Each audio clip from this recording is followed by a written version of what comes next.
नमस्कार दोस्तों, कैसे हैं आप सब। जीजे ऑनलाइन स्टडी में आप सभी का स्वागत है।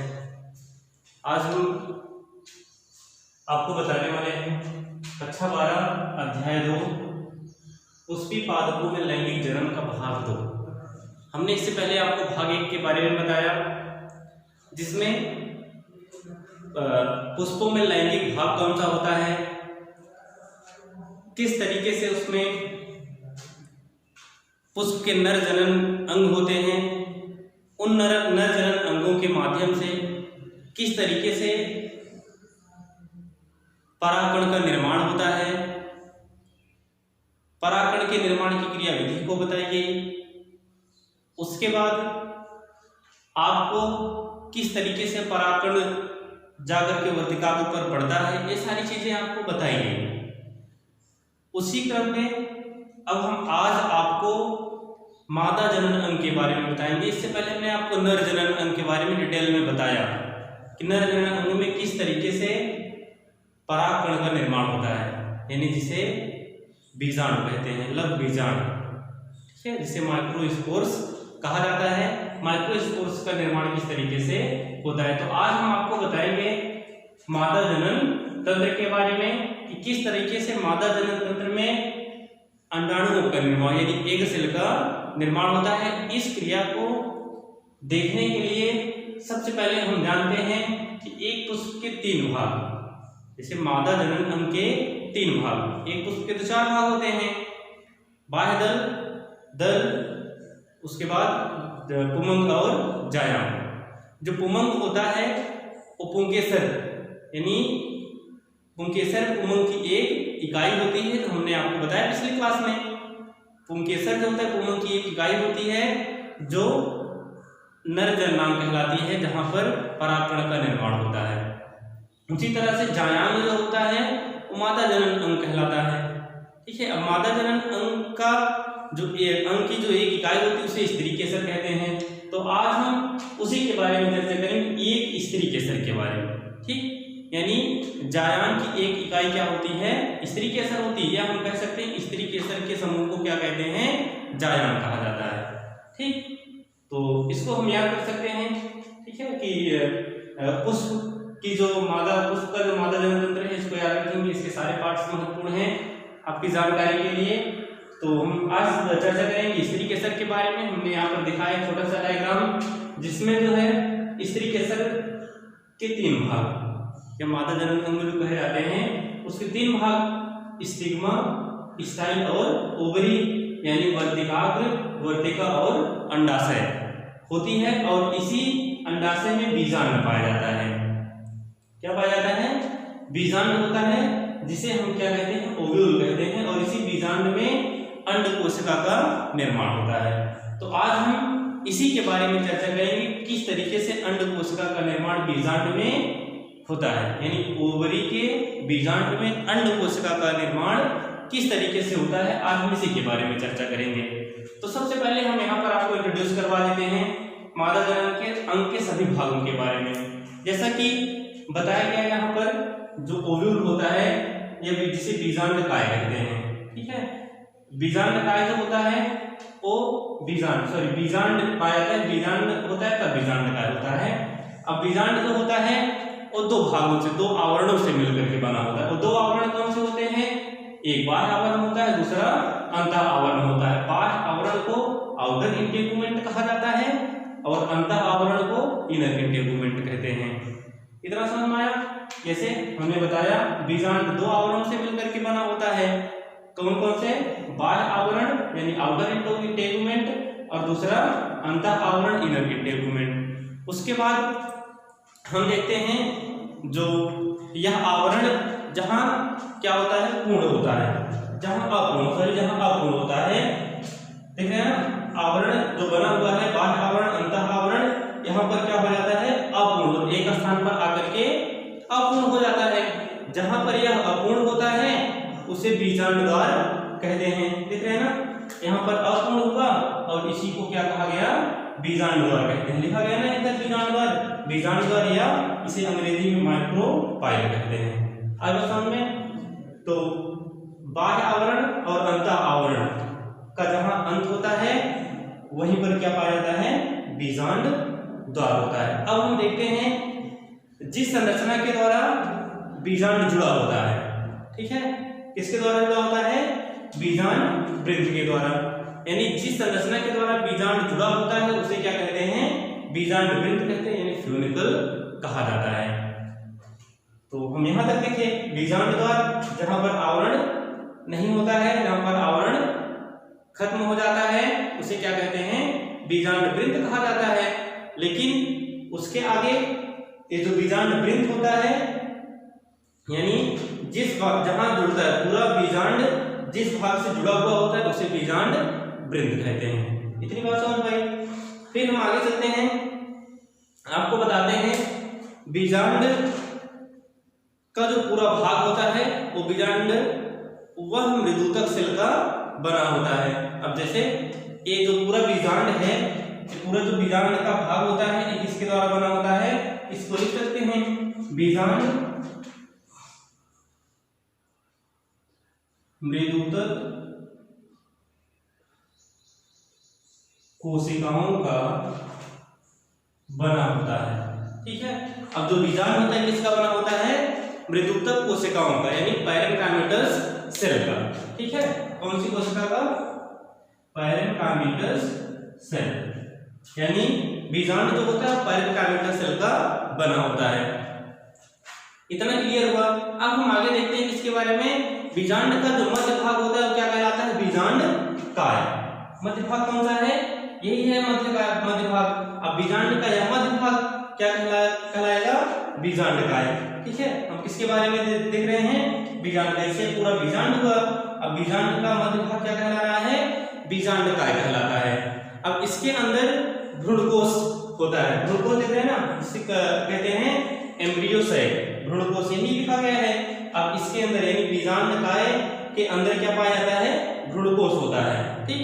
अब इसी भ्रूणकोश में तीन कोशिका, इसी भ्रूणकोश में तीन कोशिका निभाग की ओर और जो है तीन कोशिकाएं किसकी तरफ, बीजांड द्वार की तरफ। हम निभाग जैसे आप देख रहे हैं माइक्रोफाइल जो होता है, माइक्रोफाइल के विपरीत तरफ, यानी इसके विपरीत तरफ क्या पाया जाता है, निभाग पाया जाता है, जिससे क्या कहते हैं, इंग्लिश में चला कहा जाता है। अब तीन कोशिकाएं देख रहे हैं निभाग की तरफ, यानी देख रहे हैं इन निभाग की तरफ पाई थी, इस कोशिका को कहते हैं प्रतिमुख कोशिका, यानी जो बीजांड होता है, यानी जो भ्रूणकोश में तीन कोशिकाएं होती हैं वो निभाग की ओर और तीन कोशिकाएं क्या होती हैं, बीजांड द्वार की ओर। जो कोशिकाएं निभाग की ओर पाई जाती हैं उन्हें प्रतिमुख कोशिका यानी एंटीपोडल सेल कहा जाता है, और जो कोशिकाएं बीजांड द्वार की तरफ पाई जाती है उसे सहायक कोशिका या सिनर्जिक सेल कहते हैं। इसमें दो सहायक कोशिकाएं होती हैं और एक क्या होती है, एग सेल यानी अंड कोशिका पाई जाती है, ठीक है। माइक्रो यानी बीजांड द्वार की तरफ तीन कोशिकाएं, तीन में से दो सहायक कोशिकाएं होती हैं जिसे सिनर्जिक सेल कहा जाता है, और एक जो होती है अंड कोशिका होती है जिसे एग सेल कहते हैं, ठीक। अब हम यहाँ पर बताए निभाग की तरफ जो होती हैं वहां तीनों कोशिकाएं प्रतिमुख कोशिकाएं होती हैं जिसे एंटीपोडल सेल कहते हैं। अब हम देखते हैं भ्रूण में एक जो मध्य में दो कोशिकाएं स्थित होती, दो केंद्रक होते हैं, और जिसे द्वितीय केंद्रक या पोलर न्यूक्लियाई कहा जाता है। इतना तो उम्मीद करते हैं आपको समझ में आ ही गया होगा। एक बार हम फिर से बता देते हैं आपको, यह जो बीजांड होता है यानी ओव्यूल होता है, यह दो आवरणों से मिलकर के बना होता है। पहला बाह्य आवरण, दूसरा अंतः आवरण। बाह्य आवरण को आउटर इंटेगुमेंट, अंतः आवरण को इनर इंटेगुमेंट कहा जाता है।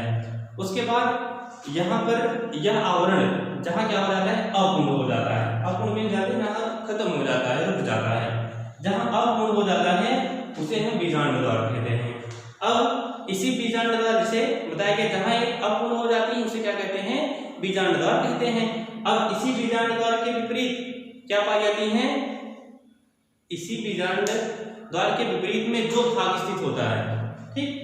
जैसे जो बीजांड द्वार है अब इसके विपरीत में जो भाग स्थित होता है उसे हम निभाग कहते हैं या चल ऐसा कहा जाता है। अब हम इसकी पूरी संरचना के बारे में बता रहे हैं, जिस संरचना के द्वारा बीजांड जुड़ा होता है। ठीक है, बीजांड जुड़ा होगा किसके माध्यम से? बीजांड वृंत के माध्यम से, यानी जो बीजांड होता है जिसके द्वारा जुड़ा होता है उसे बीजांड वृंत कहते हैं। अब यहाँ तक समझ में आया। आप इसको क्या कहते हैं? जहां पर ये पूरा बीजांड काय कहलाता है। ठीक, यानी बीजांड का मध्य भाग बीजांड काय कहलाता है। यहाँ यानी बीज का भाग होता है क्या कहलाएगा? बीजांड काय कहलाता है। अब इसके अंदर क्या स्थित होता है? भ्रूणकोश। बीजांड काय के अंदर क्या स्थित होता है? भ्रूणकोश स्थित होता है। भ्रूणकोश में कुल मिलाकर के 7 कोशिकाएं होती हैं।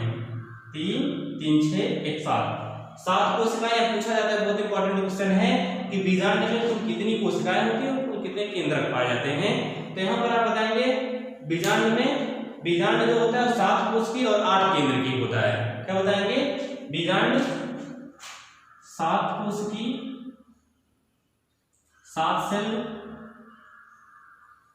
And 8 nucleated, 8 nucleate. ठीक है, ये यानी 7 कोश की और 8 केंद्र की, यानी बीजांड के अंदर देख रहे हैं ना 3 3 6 1 7 कोशिका। ये दोनों कोशिकाएं एक ही हैं, अलग अलग नहीं, सिर्फ केंद्रक 2 है इसमें। ठीक, तो 2 यानी कुल मिलाकर के 7 कोश की और 8 केंद्र की होते हैं। अब इसमें आपको बताया गया भ्रूणकोश स्थित होता है। अब इसमें 3 कोशिकाएं जो होती हैं वो नीचे की तरफ यानी बीजांड द्वार की तरफ पाई जाती हैं, जिसमें से 2 सहायक कोशिका कहलाती हैं और 1 अंडकोशिका कहलाती है, जिसे एक सेल कहते हैं। इसके विपरीत जो निभाग की तरफ स्थित होता है उसे प्रतिमुख कोशिका या एंटीपोडल सेल कहते हैं। अब जो मध्य में स्थित होती है कोशिका उसे हम क्या कहते हैं? द्वितीय केंद्र या पोलर, द्वितीय केंद्रक या पोलर न्यूक्लियाई कहते हैं। ठीक, इतना समझ में आ ही गया होगा। अब हम आपको बताते हैं गुरबीजांड जनन कि किस तरीके से गुरबीजांड जनन यानी स्पोर्स का निर्माण होता है, यानी मेगास्पोरोजेनेसिस। गुरबीजांड जैसे आपने पढ़ा इसके बारे में माइक्रोस्पोरोजेनेसिस, माइक्रो मीन्स छोटा, ठीक है, और मेगा मीन्स बड़ा। ठीक है, ये मेगा और माइक्रो छोटे बड़े की बात नहीं, यहाँ मेगा मीन्स मादा अंडाणु यानी गुरबीजांड जनन और माइक्रो मीन्स लघुबीजांड जनन। ठीक है, लघु मीन्स परागकण के निर्माण की क्रिया और गुर मीन्स अंडकोशिका के निर्माण की क्रिया। अब हम चर्चा करेंगे इसके बारे में कि किस तरीके से अंडकोशिका का निर्माण होता है।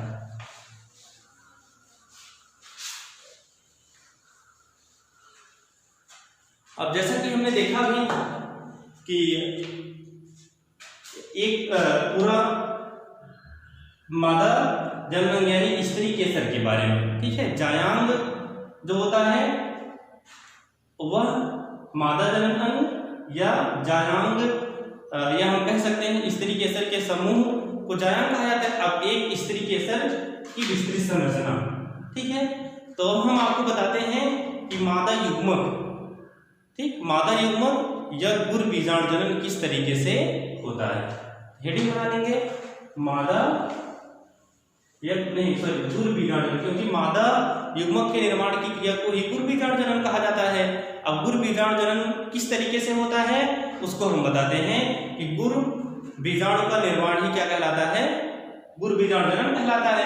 अब गुरबीजांड जनन किस तरीके से होता है ये हम आपको डायग्राम में चित्र के माध्यम से बताते हैं। तो मादा युग्मक का निर्माण यानी गुरबीजांड जनन।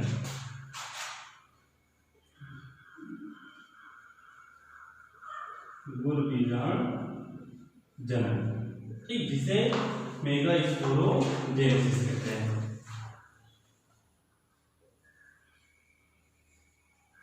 मेगास्पोरोजेनेसिस, ठीक है। अब हम देखेंगे किसके बारे में? मेगास्पोरोजेनेसिस के बारे में। किस तरीके से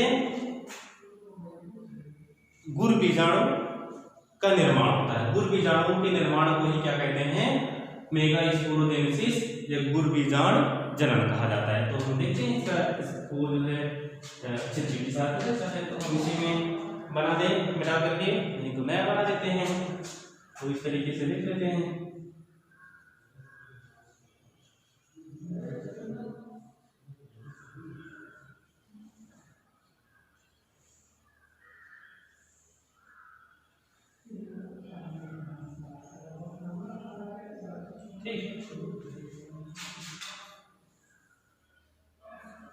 बताइए दो अक्षरों से मिलकर के बनी होती है।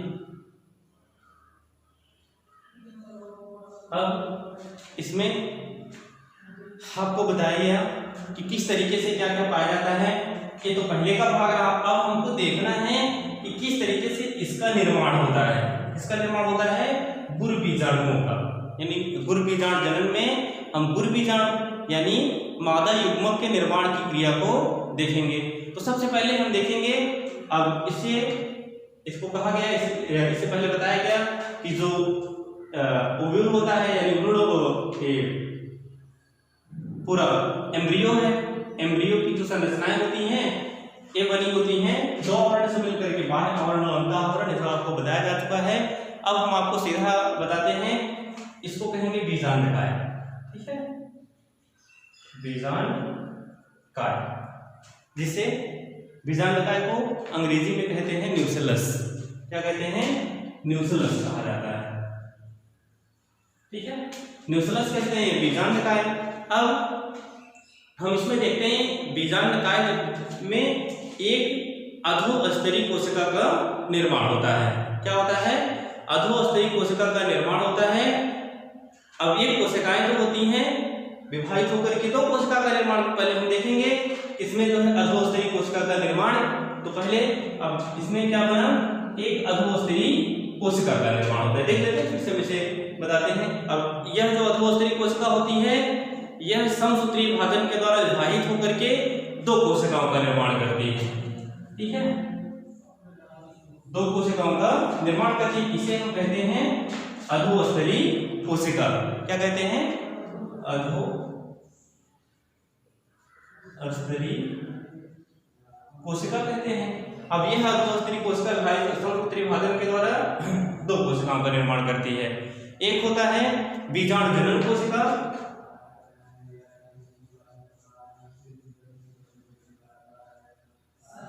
बीजाणु जनन कोशिका, जिसे इंग्लिश में कहते हैं स्पोरोजेनस सेल्स। Sporogenous sales. और दूसरी जो होती है भित्तीय कोशिका। ठीक है, दूसरा जो होगा उसे कहते हैं भित्तीय कोशिका। ठीक, जिसे भित्तीय कोशिका कहा जाता है। अब यहां पर देखेंगे बीजाणु जनन कोशिका और भित्तीय कोशिका, दो कोशिकाओं का निर्माण हुआ। अब यहां पर जो बीजाणु जनन कोशिका होती है वे इनको जो है गुर बीजाणु मात्र कोशिका कहा जाता है। अब हम आगे इसको देखेंगे कि किस तरीके से इसमें हम जो है इसको मिटा सकते हैं। मिटा करके इसमें जो होता है, अब ये जो अधोस्तरीय कोशिका होती हैं वो तो इसमें पाई जाती हैं। ठीक है, तो अधोस्तरीय कोशिका को हम बाहर रख लेते हैं। अधोस्तरीय कोशिका के में समसूत्री विभाजन की क्रिया के द्वारा किसका दो कोशिकाओं का निर्माण होता है, जिसे बीजाणु जनन या भित्तीय कोशिका कहा जाता है। अब अगले स्टेप में हम देखेंगे कि किस तरीके से ये जो है आगे कार्य करती है।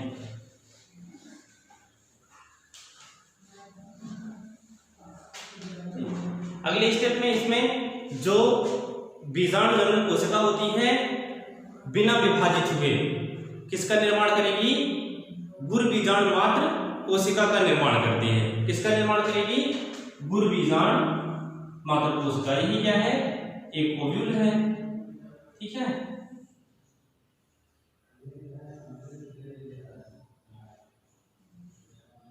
यह एक ओव्यूल है। ओव्यूल में अब देखा गया कि इसके अंदर कितनी कोशिकाएं पाएगी? दो कोशिकाएं।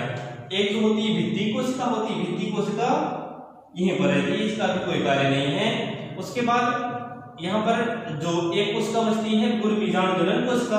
अब गुर बीजाणु जनन कोशिका बताया गया ये क्या हुआ, किसका निर्माण करती है? इसे गुर बीजाणु जनन कोशिका, गुर बीजाणु मात्र कोशिका कहते हैं। यही किसका निर्माण करती है? गुर बीजाणु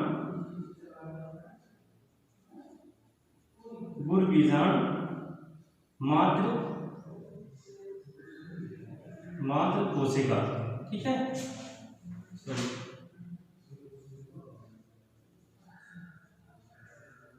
गुर बीजाणु मात्र कोशिका। ठीक है, बात समझ में आई? जैसे कहा गया अधोस्तरीय कोशिका विभाजित होकर के दो कोशिकाओं का निर्माण करती है, बीजाणु जनन कोशिका और भित्तीय कोशिका। भित्तीय कोशिका यहाँ पर वैसे रहती है, इसका कोई कार्य नहीं होता है। तो जो गुर बीजाणु जनन कोशिका होती है वह किसका, वह बिना परिवर्तित हुए।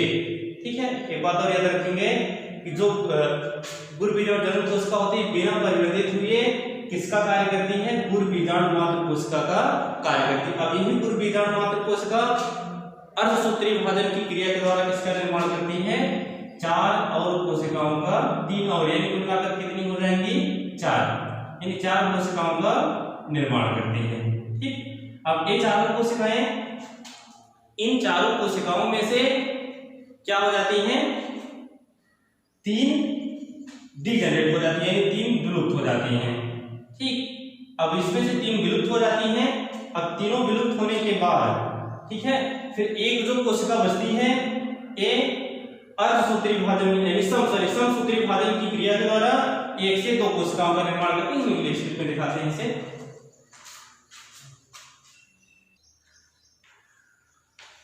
हाँ, तो हम आपको बता रहे थे कि जो इसमें क्या होता है, बीजाणु जनन कोशिका के द्वारा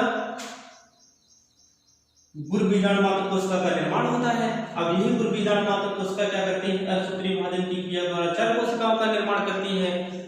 उन 4 कोशिकाओं में से 3 जो होती हैं डीजनरेट हो जाती हैं। इसको अगले स्टेप में देख लेते हैं। ये जो 4 कोशिकाएं हैं, चारों में से 3 जो होती हैं डीजनरेट हुई। ठीक, 3 डीजनरेट हो गई। 3 में से फिर कितनी बची? 1 बचती है। अब 3 में से जो 1 बचेगी, सिर्फ उस वही एक कोशिका क्या होती है? क्रियाशील कोशिका कहलाती है। जैसे अब 3 डीजनरेट हो गए, 3 विलुप्त हो गए, जिसे असूत्रीय विभाजन समसूत्रीय विभाजन की क्रिया द्वारा 4 कोशिकाओं का निर्माण हुआ। अब इन 4 कोशिकाओं में से 3 क्या हो गई? विलुप्त हो गई, डीजनरेट हो गई। ठीक है, तो बची कितनी? 1। कौन बचा? गुर बीजाणु कोशिका। अब यह गुर बीजाणु कोशिका फिर से समसूत्रीय विभाजन यानी इसी क्रियाशील कोशिका कह सकते हैं। अब यह क्रियाशील कोशिका फिर से समसूत्रीय विभाजन के द्वारा 1 से 2 कोशिकाओं का निर्माण करती है। अब ये क्या करेगी? 1 से 2 कोशिकाओं का निर्माण करती है। फिर अब ये जो 1 से 2 कोशिकाएं बनी हैं, फिर ये क्या होंगी? 2 से 4 कोशिकाएं बनाएंगी। कितनी बनाएंगी? 2 से 4 कोशिका। इस तरह से हम देख सकते हैं, ये 2 से 4 कोशिकाओं का निर्माण कर लेते हैं। ठीक, 2 से कितनी बनी? 4। 2 इधर 2 इधर। ठीक है, अब 2 से 4 कोशिकाएं बन गई। फिर से इसमें क्या होगा? जब समसूत्रीय विभाजन की क्रिया के द्वारा 2 से 4 कोशिका बना लेती हैं, तो फिर इसमें क्या होता है? समसूत्रीय विभाजन होता है, यानी फिर समसूत्रीय विभाजन की क्रिया के द्वारा 4 से 8 कोशिकाओं का निर्माण करती है। कितनी करती हैं? 4 से 8। अगले स्टेप में क्या करेंगी? फिर से समसूत्रीय विभाजन की क्रिया द्वारा 4 से 8 कोशिका का निर्माण कर लेती है। 4 से 8 कोशिकाएं बना लेती हैं। अब हम देखेंगे कि किस तरीके से। ठीक है, अब 8 कोशिका तो बन गया। टोटल कितनी कोशिकाएं पाई जाती? 8 कोशिकाएं अभी दिखाई दे रही हैं। 8 कोशिका, उसके बाद इनका किस तरीके से अरेंजमेंट होता है, व्यवस्थीकरण। अब व्यवस्थीकरण की क्रिया द्वारा व्यवस्थित होकर के किस तरीके से बनाएंगे उसको हम दिखा देते हैं। यानी व्यवस्थित होकर के किस तरीके से एक मेच्योर ओव्यूल का निर्माण करते हैं, यानी एम्ब्रियो का निर्माण करती हैं कौन? एक कोशिकाएं। यानी गुर बीजाणु जनन की क्रिया के द्वारा किस तरीके से जो गुरबीजाणु जनन आप देख रहे हैं, गुरबीजाणु जनन के माध्यम से जो यहाँ कोशिका थी इसे हम कहते हैं गुरबीजाणु मात्र कोशिका। अब गुरबीजाणु मात्र कोशिका से क्या हुआ, 4 कोशिकाओं का निर्माण हुआ। उस 4 में से 3 डीजनरेट हो गई। अब जो एक क्रियाशील कोशिका बची थी इसमें समसूत्री विभाजन की क्रिया के द्वारा 1 से 2 बनी, 2 से 4 बनी और 4 से 8 बनी। अब टोटल 8 कोशिकाएं बन जाती हैं। अब इन 8 कोशिकाओं का अरेंजमेंट होना है, व्यवस्थीकरण। अब किस तरह से व्यवस्थीकरण की क्रिया के द्वारा व्यवस्थित होती हैं हम उसको दिखा देते हैं आपको, जो कि इसका अंतिम चरण होगा। ठीक है,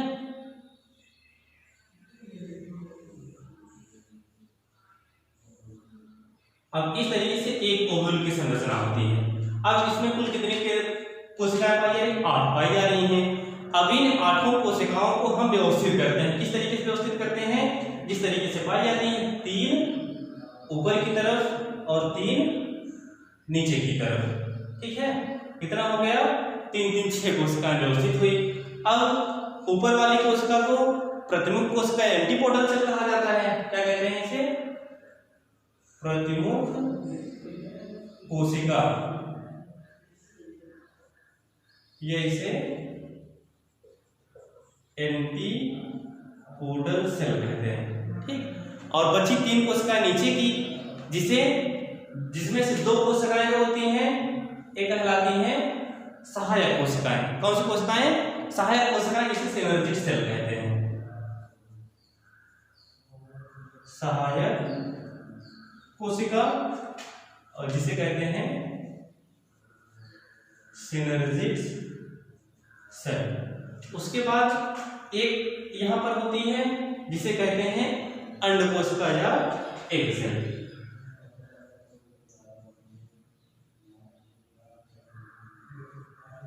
अंड कोशिका या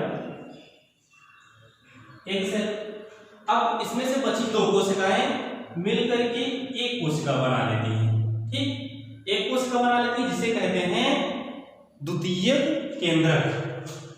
क्या कहते हैं, द्वितीयक केंद्रक या पोलर नहीं, द्वितीयक केंद्रक ही कहते हैं, या ध्रुव केंद्रक कहा जाता है, जो मध्य में पाई जाती है। पोलर न्यूक्लियाई भी कहते हैं, द्वितीयक केंद्रक कहते हैं। ठीक है, या पोलर न्यूक्लियाई,